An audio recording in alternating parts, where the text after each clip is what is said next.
I seen an interview where where Nipsey talks about like he made it like in the streets, and then he decided to go legit.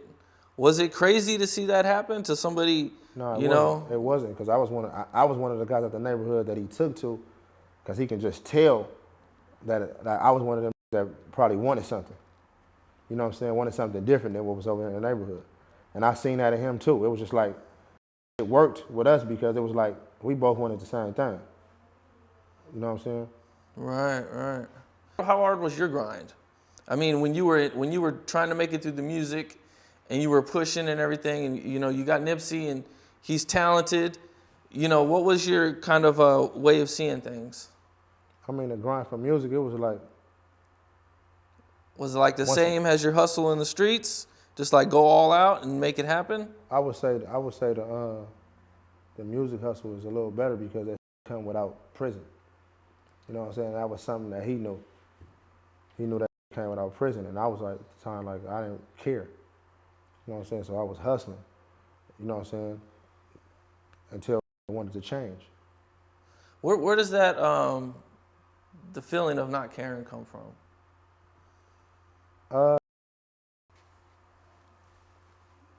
Probably like. Is that just the environment that you're in? All your homies have that. I don't think it was so much of attitude? not caring. I don't think it was like that. Like, we cared about certain shit, so that's why probably we was doing what we was doing. You know what I'm saying? Probably, you know what I'm saying, trying to help somebody do something or whatever. I mean, what was it like for you going from being, in the streets, hustling and going through everything to where now you're legit? You know what I'm saying? You ain't got to watch your back with the police. Excuse me, I think I was one of them dudes that I started out hustling. So it was like, I adapted to that. So I always knew I was going to have some money. You know what I'm saying? One way or the other, I was going to get it. You know what I mean? But nigga wanted something different. We seen something different. And the music was like the outlet, the relief. And I can be one of them dudes to tell y'all why certain things is going on in the music. I can tell you what's going on in the hood, or why this is happening over here, or why people are acting out in these manners through the music. So I think that was we use music for a platform, you know what I'm saying? And then whatever came with it just came with it, you know what I'm saying? But we use it for a platform probably to teach, like to tell people, you know what I'm saying, you can be something else. You can be from the hood and be anything you want to be. You can be an owner, you can be a doctor, you can be a police officer, a lawyer, a fireman, and still be from the neighborhood. You know what I'm saying? And that's what we was pushing. You know what I'm saying? Just pushing, I believe in better. If it works and we can do it ourselves and we can make it better, I believe in that. Right, right. Yeah, I definitely seen that with Nipsey's interviews. You know what I'm saying? Like I heard him talk about it, and it was all about inspiring people and showing the community that you can be something. You know what I'm saying? You don't have to settle for small things. I think everything he done with buying the store, and it's all like an icon. You know what I mean? Like it was great to see those things, man. It's different. I believe so. I believe that it's different. It's definitely. It's not supposed to be different, but I believe that it's different when you come from where we come from, and to be able to obtain and do the things that we doing. Right, right. Is it crazy to start about going from the bottom, all the way making it all the way to the level that you guys made it to? No, that's crazy. I just think when you start out like that, you just respect it more. Okay, so it just builds more character, makes it more. You appreciate it more. Yeah. Okay. Did you ever go on tour with him? Yeah, we probably been on like 3 or 4 tours together. Okay. What was that like? I mean, like I said in the beginning, that's my twin. It was regular. Like us being together was regular. Us not being together wouldn't have been regular. Like we've been doing this shit for so long, and a tour that was needed. Actually, the first tour we ever went on was the LAX tour with the gang.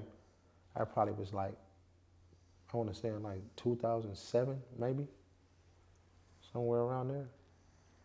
Okay. How was I mean, were you guys like, yo, we're on, man? You know what I'm saying? We We're was on some tour young with niggas. the game. We was some young niggas on that music grind.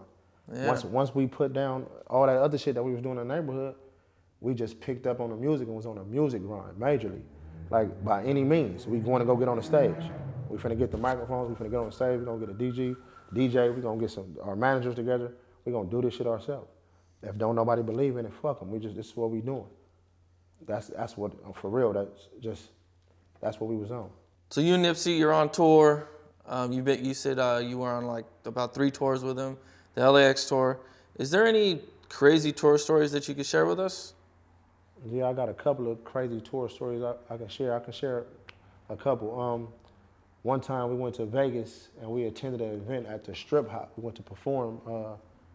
I think it was for 50 Cent and Floyd Mayweather, and we did our song and shit. And we was on stage. While we was on stage doing it, I noticed that there was a pack of guys in a crowd that was they wasn't dancing. You know what I'm saying? They were just like looking kind of mean and shit, while everybody else in the party was going crazy to the song.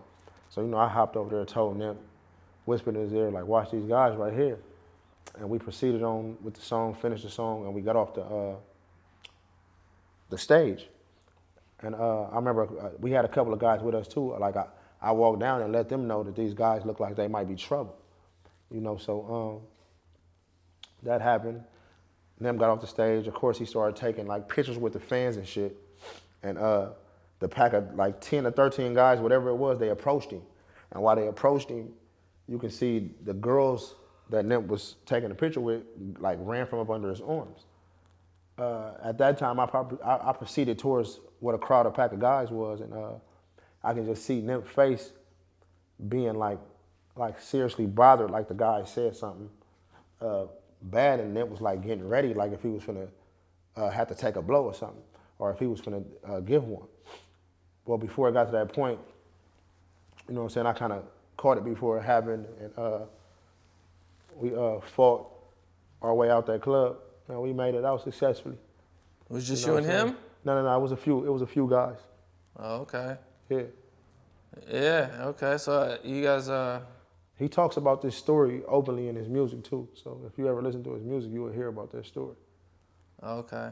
I might have missed, I mean, I've listened to quite a bit, but you know, I might have missed it. But yeah. I think he mentioned that in Grinding All My Life, I believe. That is the one. He mentioned that in Grinding All My Life. Them is all true stories. Like, that was one thing I can say about Nip. Like, in his music, he would tell true stories that was going on or happening with us. You know what I'm saying?